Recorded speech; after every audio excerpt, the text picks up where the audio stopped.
No photography or videography of any kind is allowed during the presentation. Once we begin, it is important that no one walks along the aisle at the front of the pool. Movement near the acrylic windows is distracting to the dolphins and can affect the presentation. If you have an emergency and must leave before the presentation is over, please use the stairs and see an usher at the top aisle of the theater.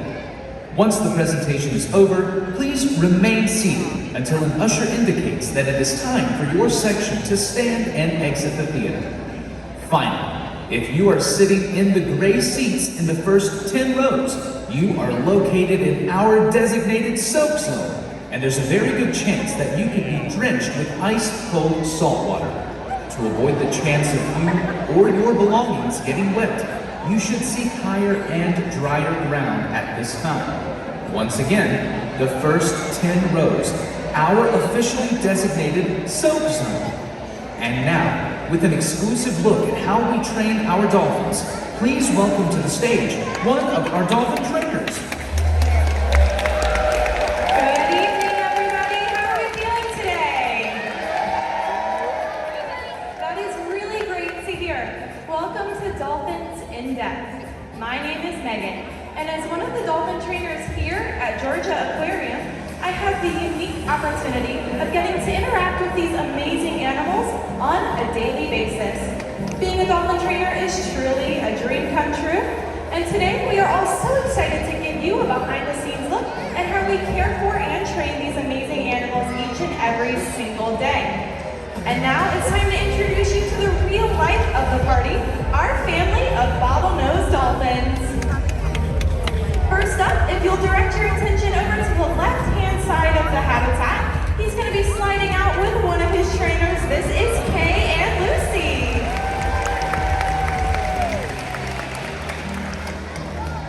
And last, but certainly not least, he is one of our high-flying little rock stars. He's going to be soaring into the spotlight. This is Salvador.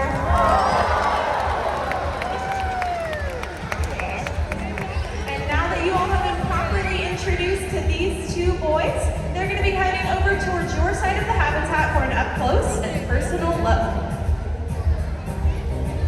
All of the animals that you will be seeing throughout this presentation are known as common bottlenose dolphins. They get their name from the distinctive bottleneck shape to their nose and head. But did you know that dolphins don't actually have a nose or even a sense of smell at all? This area of the dolphin's body is known as the rostrum. At birth, the rostrum has several hair-like whiskers that aid in the nursing process. These hairs, which eventually fall out, are just one of the 5 characteristics that classify dolphins as mammals, just like you and me. In addition to this feature, all mammals give live birth and nurse their young. Mammals are also considered warm-blooded. In line with this, dolphins maintain an average body temperature of around 97.9 degrees Fahrenheit, which is very similar to that of our own. Now, the fifth and final characteristic that classifies these dolphins as mammals is the fact that they breathe air. But we just learned that dolphins don't actually have a nose, so instead they breathe through the blowhole, which is located right there on top of their head. Now, this blowhole is in fact where they breathe from, but it's also where they produce all of their distinct vocalizations. And when they make those various clicks and whistle sounds, they can sound a lot like this.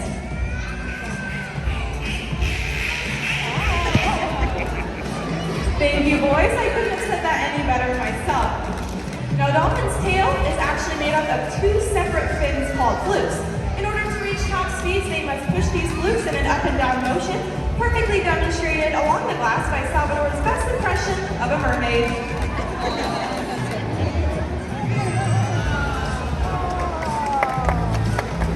Now, as they reach these top speeds of around 20 miles per hour by pushing their flukes in that up and down motion, they must have an extremely powerful peduncle.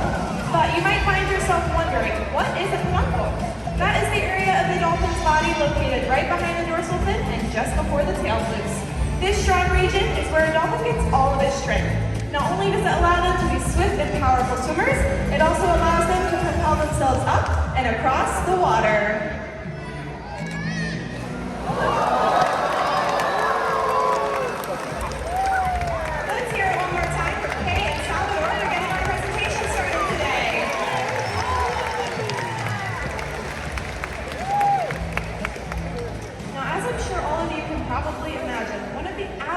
best parts of our jobs as dolphin trainers is getting to know each animal that we care for on an individual level. Each animal has their complete, unique personality, just like you and I, and it's a really important part of our job to make sure that we understand what each of our animals might find reinforcing throughout the day. But did you know that our relationship building process actually starts out of the pool? We as trainers spend a lot of time simply sitting, observing, and learning about each animal and what they might find reinforcing. We can utilize a variety of different reinforcers, the first of which is something called a primary reinforcer. Now that is anything that the dolphins inherently find reinforcing, such as the restaurant quality fish that you'll see us feeding them throughout this presentation. We can also utilize something called secondary reinforcers, which are anything that they come to find reinforcing over time, like their various toys that you can see around the show pool today.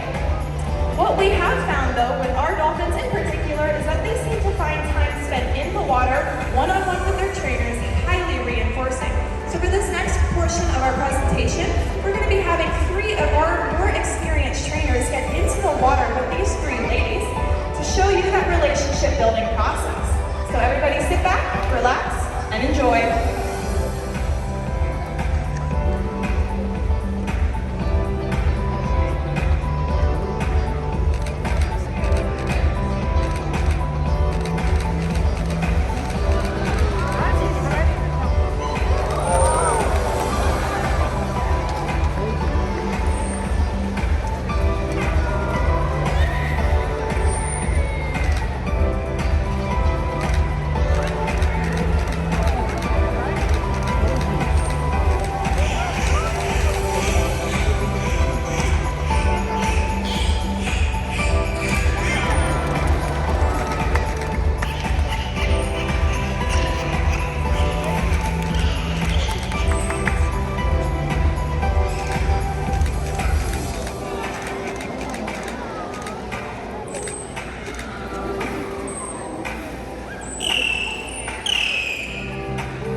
that we can work on each and every single day here with our family of bottlenose dolphins.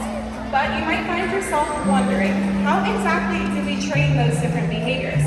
Well, you're all about to get an inside look into one of the typical training mental behavior of the target. We can then, like you saw, start to move it in different directions to train more complex behaviors. So throughout this training session today, you're going to be training something called a flip.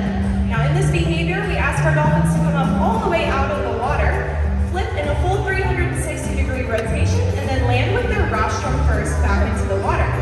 But we're going to start with those baby steps. So right now we're going to be showing you Lily's tumble. So you see Jack is rotating that target pole in a full circle, and she's asked to follow it along the water surface. That was incredible. Let's hear it for Lily.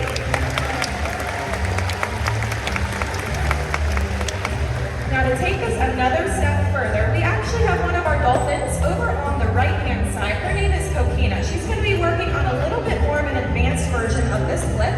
You can see trainer Lucy over here has a longer version of that target pole. She's going to tap the surface to let Coquina know where she needs to come up and rotate it.